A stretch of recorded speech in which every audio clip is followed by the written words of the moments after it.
The federal courtroom in New York fell into heavy silence as Judge Aaron read the verdict for Sean Diddy Combs. 3 years and 4 months in prison, plus 5 years of supervised release, a sentence that didn't satisfy everyone, but at least marked one thing clearly. A once powerful icon was finally forced to pay for the dark empire he had built.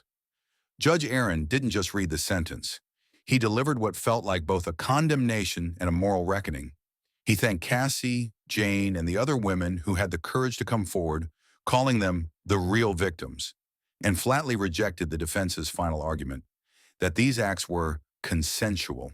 He stressed, this was never modern love. It was violence disguised as glamour.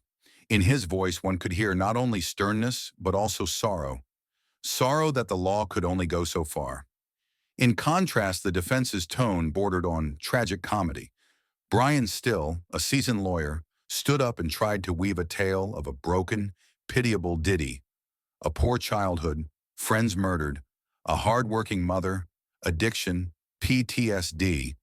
But when he dramatically announced, Diddy's mother, Janice Combs, is here with us today, the entire courtroom turned to look, only to find an empty chair. She was in the restroom. A bitter, awkward laugh rippled through the room.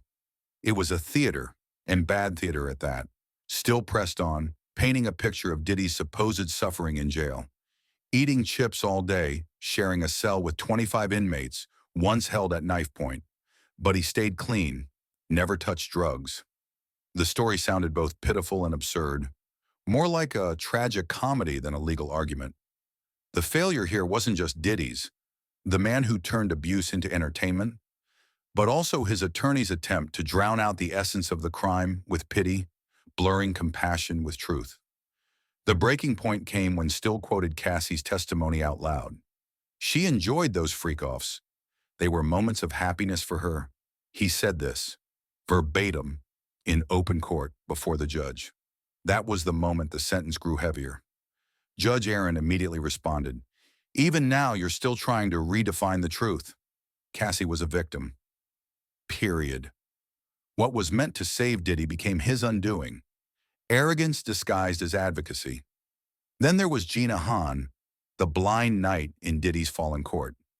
She had written 2 letters to the judge, pleading for leniency, even accusing prosecutors of forcing her to identify as a victim. But when she appeared in court, there was no seat for her. The family benches were full, and Gina, who had sacrificed her dignity to defend him, sat quietly in the public gallery, like a discarded shadow. A cold slice of pizza left on the table. Proof that in Diddy's world, even loyalty meant nothing. The presence of the Reverend only added to the absurdity. Paid to write a statement of support, he stood there sanctimoniously quoting scripture. Let he who is without sin cast the first stone. His melodic voice and moral posturing did nothing but expose how religion, too, can be corrupted, turned into a laundering machine for power and guilt. And the victims? They said nothing. No Cassie, no Jane, no Mia came forward this time. Their silence was the loudest cry. They had endured humiliation for daring to speak, only to be mocked as gold diggers. Now they chose peace, and Judge Aaron understood. He let gratitude speak in place of harsher punishment. When Diddy sighed, eyes glistening with tears, when his children wept and his entourage shuffled out, no one believed the act anymore. Everyone knew this wasn't remorse. This was a performance he had perfected long ago. The story is not gripping merely because a celebrity fell from grace. It's gripping because it exposes how society still negotiates with violence, excusing it, rationalizing it, dressing it up in sympathy rather than confronting it. Judge Aaron did what he could to pull the scales toward justice, but the limits of the law remain. The deeper rot lies in the cracks of the system itself, where power can still buy redemption, and victims must spend a lifetime proving their innocence in their own stories.